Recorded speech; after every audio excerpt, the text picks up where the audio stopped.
मानवत तालुक्यातील यशवाडी येथील दुर्घटनेनंतर परभणी जिल्हा प्रशासनाने धार्मिक स्थळांच्या सुरक्षिततेसाठी महत्त्वपूर्ण निर्णय घेतलाय।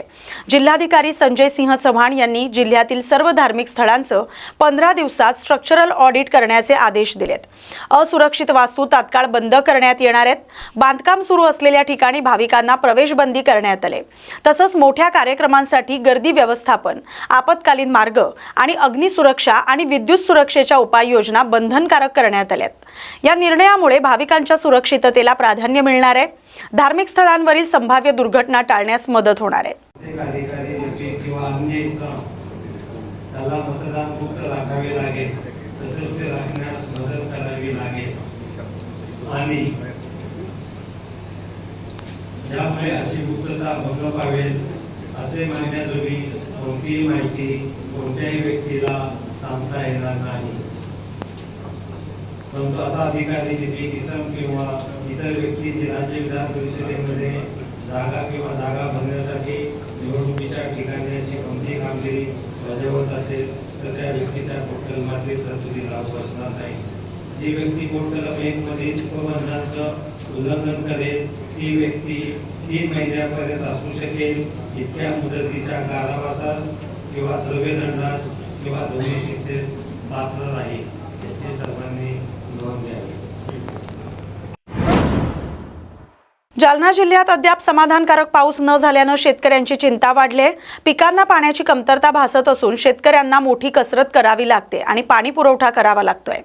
जालना तालुक्यातील भाटेपुरी येथील शेतकरी ज्ञानेश्वर कावळे यांच्या गट क्रमांक 92 मधील 2 एकर ऊस पीक सध्या चांगल्या स्थितीत असलं तरी पाण्याअभावी त्याची काळजी वाढली आहे।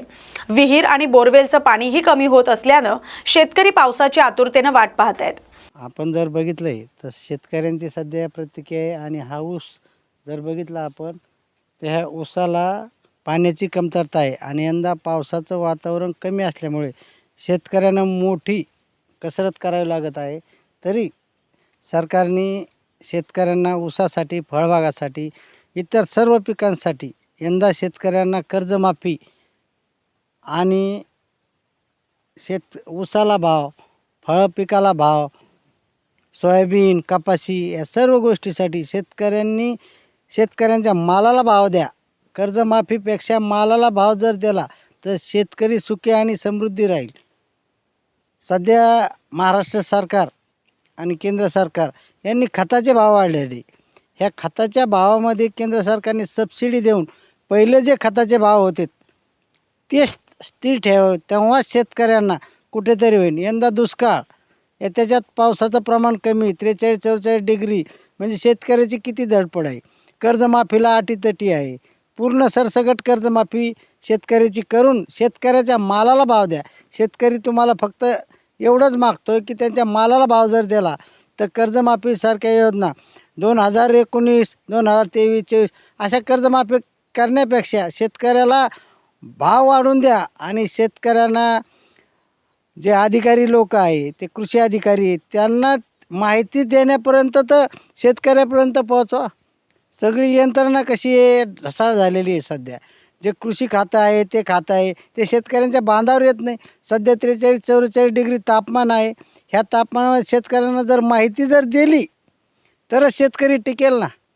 त्यांच्या बांधावर यायला अधिकारी कोणी येत नाही, त्यांना माहिती देत नाही। महाराष्ट्र शासन फक्त योजना काढतंय पण शेतकऱ्याच्या बांधावरती त्या पोचल्या पाहिजे। महाराष्ट्र सरकार योजनेने सौर पंप हे शेतकऱ्यासाठी चांगले काढले।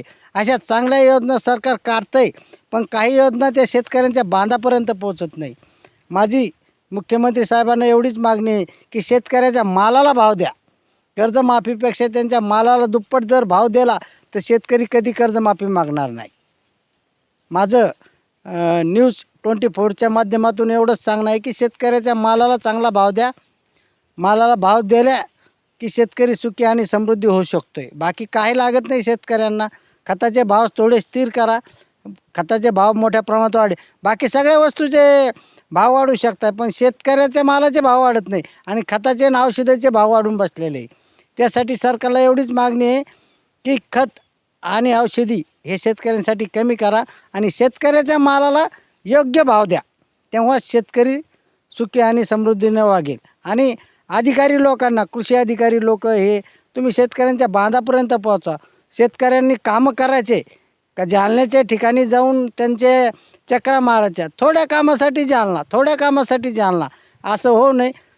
माझी मुख्यमंत्री साहेबांना विनंती आहे की आपण कृषी अधिकारी हे साहेबांना शेतकऱ्याच्या बांधापर्यंत माहिती द्यावी. सेलू तालुका माहेश्वरी युवा संघटना आणि माहेश्वरी सभा यांच्या संयुक्त विद्यमाने महेश नवमी निमित्त 21 जून रोजी श्री बालाजी मंदिर परिसरात भव्य रक्त तपासणी, रक्तदान आणि मोफत आरोग्य तपासणी शिबिराचं आयोजन करण्यात आलं. शिबिरात 321 नागरिकांनी रक्त तपासणी केली तर 101 जणांनी स्वेच्छेनं रक्तदान केलं. तज्ञ डॉक्टरांनी लाभार्थ्यांची आरोग्य तपासणी करून मोफत सल्ला आणि मार्गदर्शन केलं. शिस्तबद्ध नियोजन, उत्कृष्ट व्यवस्थापन आणि कार्यकर्त्यांच्या टीमवर्कमुळे शिबिराला नागरिकांचा मोठा प्रतिसाद मिळाला. अध्यक्ष अर्पण मंत्री यांच्या नेतृत्वाखाली युवा संघटनेच्या सदस्यांनी परिश्रम घेऊन हा सामाजिक उपक्रम यशस्वी केला.